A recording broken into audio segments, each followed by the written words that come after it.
boa tarde para você e que bom ter sua companhia nessa sexta-feira. Tô de volta aqui para apresentar o nosso Agro Record. Você tá na cidade ou tá no campo? Então fica ligadinho que o nosso quadro já está começando. Eu te convido para nos seguir nas nossas redes sociais, @tvcidadema no Instagram para acompanhar os nossos bastidores, ou caso você queira rever uma das nossas reportagens aqui do Agro, basta acessar o nosso portal suacidade.com. Vamos começar? Nosso Agro está começando. E a colheita de soja em Balsas, um dos maiores polos produtores do Maranhão, está sendo ameaçada por chuvas intensas que caem sobre a região nas últimas semanas. Excesso que pode comprometer a qualidade dos grãos e, consequentemente, reduzir o rendimento da safra. Além disso, o aumento do preço do diesel e dos custos do frete, que tem afetado toda a cadeia produtiva, coloca mais pressão sobre os produtores rurais e pode provocar uma alta nos preços para o consumidor final. Chuvas fortes ameaçam a colheita da soja em Balsas e região, que sempre foi e é referência no que diz respeito à produção de grãos. A expectativa é que seja melhor do que o ano passado, mas o clima vem atrapalhando. Atrapalhando de que forma? Não conseguimos ainda fechar talhões, a colheita começou agora dia 30 e vem cada passo tirando um pouquinho. Chove de um lado, chove no outro, as roças são imensas, né? Os campos, e aí não conseguimos fechar talhão para ter uma média, mas esperamos que seja melhor do que o ano passado. Agora, os produtores lutam contra a umidade para garantir a qualidade dos grãos. O processo agora requer bastante atenção no sistema de armazenamento. Esse é o grande problema. O clima ajudou bastante, né, na produção, o enchimento de grãos, tá aí a maioria está enchendo grão, mas hoje o escoamento dessa produção está ficando um pouquinho mais caro e a demora para ser colhido, porque hoje nós estamos colhendo grão com umidade, nós temos que levar para os secadores quem tem, e quem não tem está transportando esse grão úmido para os armazéns das três. Os produtores estão fazendo o dever de casa, tomando medidas para minimizar os danos, mas o aumento do diesel e frete já está sendo sentido. Já teve esse aumento, né, do frete, a gente vem trabalhando aí, o agricultor sempre, como diz o outro, ameniza os custos, mas esses custos nós não estamos conseguindo mais administrar. O insumo hoje, que é o diesel, ele ficou muito mais caro do que a gente começou a plantar lá, em torno mais ou menos aí de 18%. Então isso tira uma rentabilidade, porque você fez um projeto lá atrás, organizou isso aí, mas para a colheita hoje nós estamos gastando muito mais e no transporte vamos gastar mais ainda por causa com esse aumento desse custo do combustível hoje, do óleo diesel nas propriedades. E o que isso significa para o consumidor final? Preços mais altos e uma possível escassez de produtos derivados da soja.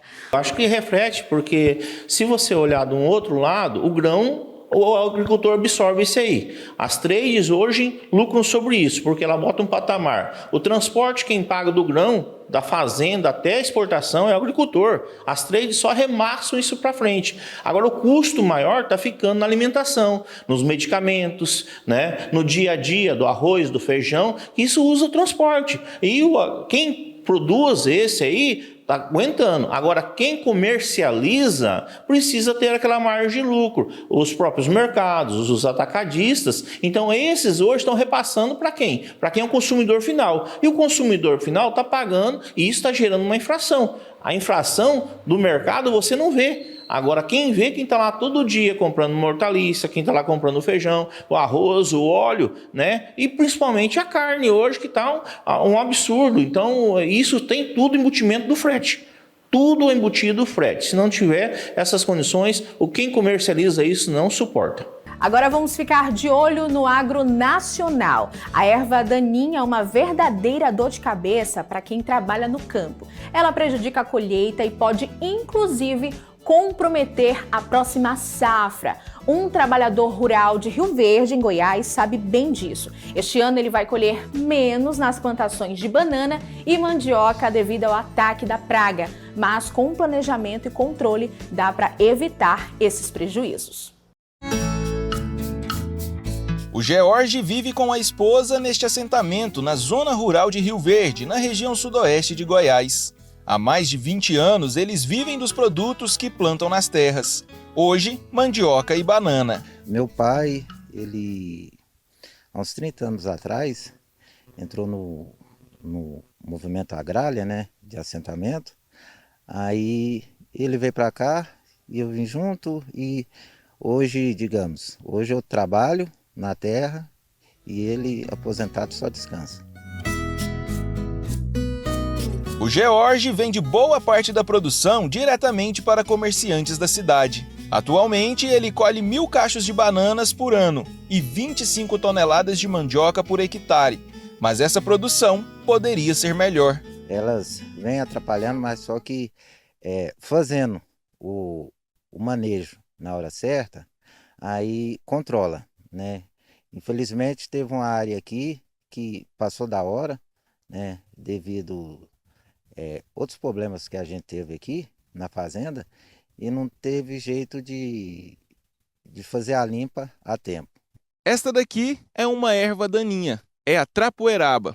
Ela e as outras ervas daninhas abrigam pragas e doenças e geralmente elas nascem em locais indesejados, como aconteceu aqui, atrapalhando a planta. Além disso, elas ainda acabam prejudicando a produção, porque brigam com a planta pela água, pela luz e pelos nutrientes. As plantas daninhas estão presentes em todas as partes do solo. Existe um grande banco de sementes que estão dormentes no solo e a partir do momento que esse período chuvoso, a tendência é de aumentar cada vez mais o surgimento de plantas daninhas. Existem várias espécies de plantas daninhas, então a gente tem algumas aí de grande importância econômica que interferem em maior quantidade nas culturas, que são a trapoeraba, que são os capim, o cariru e picão, entre outras. Então essas são as mais importantes que vão interferir na produtividade das culturas. Assim, a qualidade dos produtos, sejam eles grãos, frutos ou vegetais, acabam prejudicados e a fase de colheita se torna um grande desafio para o produtor. De acordo com a Empresa Brasileira de Pesquisa Agropecuária, a Embrapa, em locais em que não há nenhum controle de ervas daninhas, os prejuízos atingem mais de 90% da lavoura. As perdas representam uma média de 13% a 15% da produção de grãos.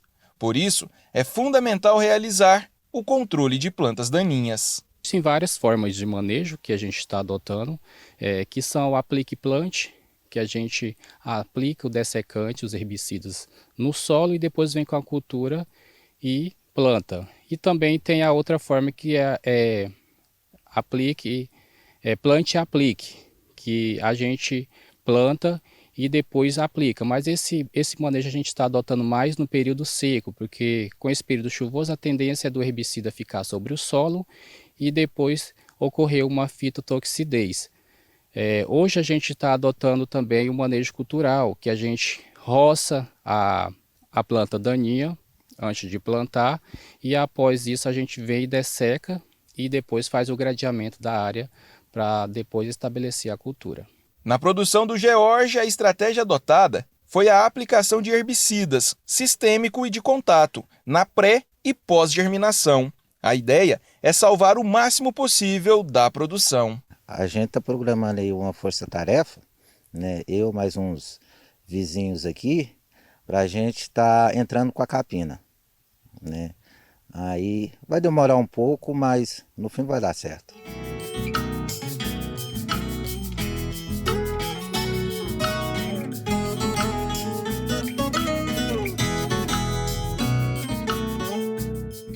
A cachaça é um dos símbolos da cultura brasileira e isso muita gente já sabe. Em Catalão, município de Goiás, uma produção sustentável une tradição e inovação e retrata a história de uma família que carrega o trabalho de uma geração inteira. Na zona rural de Catalão, tradição e sustentabilidade se unem em uma propriedade familiar que transformou a produção de cachaça em um exemplo de respeito ao meio ambiente. A história começa em 1990, quando o pai do seu João Landim iniciou a produção de forma despretensiosa como hobby. O que começou pequeno foi crescendo e hoje os filhos do seu João ajudam a manter a tradição e modernizar a produção. 35 anos atrás, eu peguei, junto com meu pai, eu era bancário na cidade, resolvi vir para a fazenda.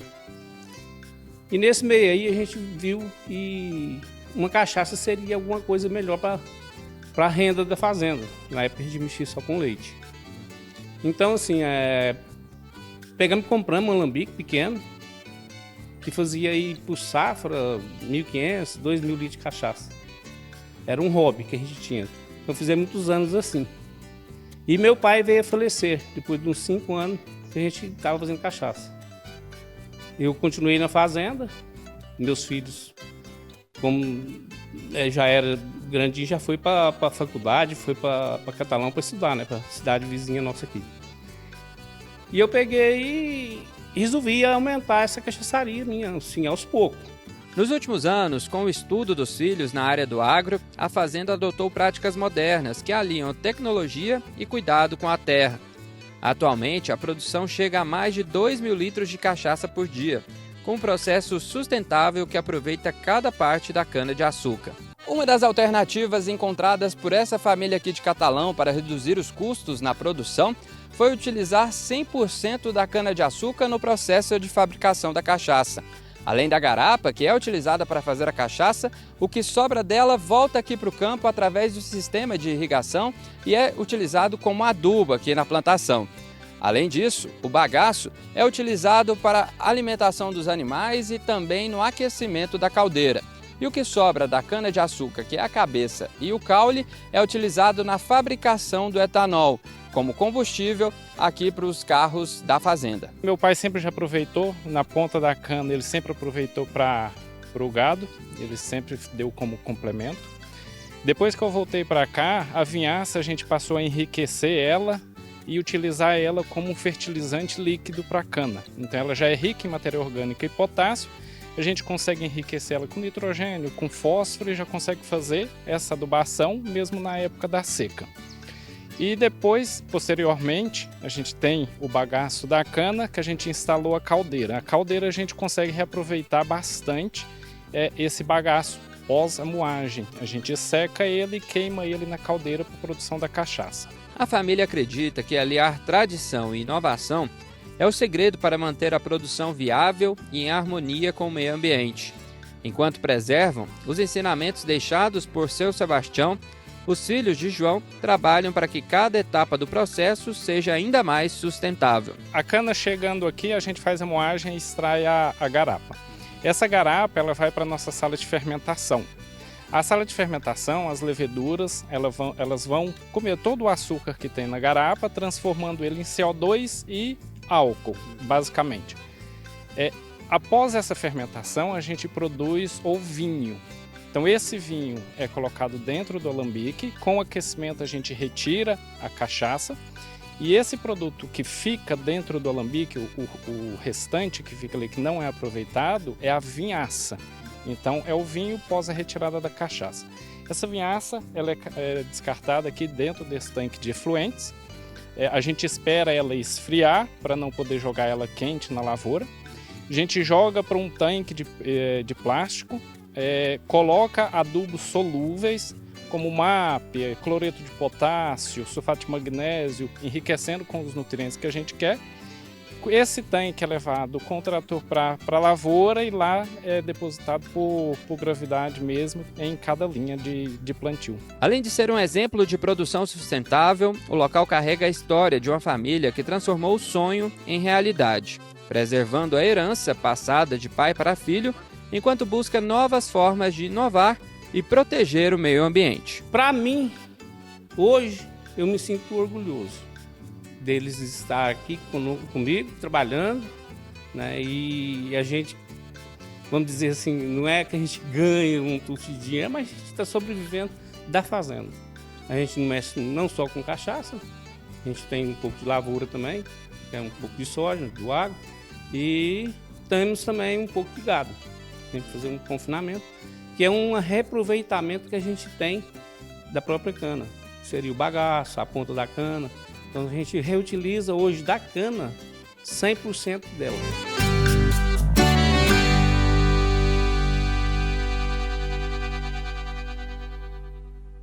E voltando para o Maranhão, em São Luís, olha, a saborosa e excelente fonte de nutrientes, a tilápia está cada dia mais presente na mesa dos brasileiros e também no mercado internacional.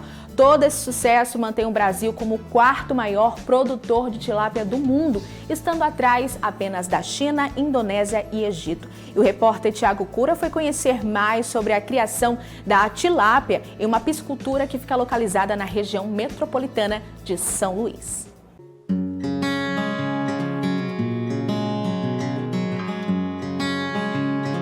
A tilápia é uma das espécies mais consumidas no Brasil e no mundo. É protagonista de um processo produtivo de sucesso. Saborosa e excelente fonte de nutrientes, a tilápia está cada vez mais presente na mesa dos brasileiros. Todo esse sucesso mantém o Brasil como o quarto maior produtor de tilápia do mundo. A tilápia é um destaque na mesa dos brasileiros e no mercado internacional. Nós estamos aqui em uma piscicultura. Iremos descobrir como funciona o mercado, a produção e a engorda desse peixe que representa 60% da piscicultura nacional. A criação de tilápia no Brasil é um processo bem estruturado, com um foco na sustentabilidade. Utilizando o sistema de recirculação aquática, a água é reciclada e purificada constantemente, garantindo que o impacto ambiental seja minimizado e a produção mais eficiente. Então, a gente recebeu esse projeto aí há um tempo atrás, né, de recirculação de água, e a gente começou a investir, a pesquisar, a estudar e contratar profissionais para a gente nos orientar em relação à criação de tilápia. E a gente recebe, a gente compra o peixe, o alevino de fora do estado, aí nós trabalhamos com ele alevino, fazemos a seleção do alevino e vamos separando por idade, por peso, até chegar ao consumo das pessoas. Nós trabalhamos com RAS, né? Recirculação, reaproveitamento da água. O nosso sistema de respiração, de oxigenação da água são os aeradores, mas também nós temos um plano B, né? Como a gente já conversado, que são os sopradores, né? Isso aí trabalha o oxigênio da água aqui para o peixe poder desenvolver melhor, né? Com bastante oxigênio. A carne da tilápia é versátil e sem espinhos e de sabor delicado. Devido às suas riquezas em propriedades, né? É um alimento rico em ômega 3, né? E hoje, com a situação que o país se encontra, é de fácil acesso, né, para o cidadão. O nosso público-alvo aqui são as pessoas da comunidade, né? O nosso preço é bem acessível, então a gente deixa o peixe chegar num peso aí de 600 gramas, né? Então, e a gente abre aqui as portas para o comércio, né? O pessoal vem aqui, nos visita e faz a venda com ele vivo. Ele é vendido aqui vivo, diretamente para a comunidade, do produtor para a comunidade. Com a chegada da Semana Santa, um dos períodos de maiores demandas de peixes no Brasil, a produção de tilápia entra em um ritmo acelerado para atender às necessidades do mercado. Piscicultores preparam para fornecer uma grande quantidade de peixes fresquinhos e de alta qualidade. Está se aproximando aqui nosso Natal, né? Que é a Semana Santa, que é quando a gente consegue escoar toda a nossa produção. E geralmente na Semana Santa a gente faz uma venda boa aí de 10, 15 toneladas. Essa é a expectativa para a Semana Santa. E durante o normal é uma venda de 2, 3 toneladas aí, para ver se a gente abre as portas para a comunidade aí. Bom, eu já estou garantindo aqui a minha tilápia, vou fazer ela frita. E você, como prefere a sua? Eu vou ficando por aqui e deixo você aí com essas imagens dessa tilápia aí bonita.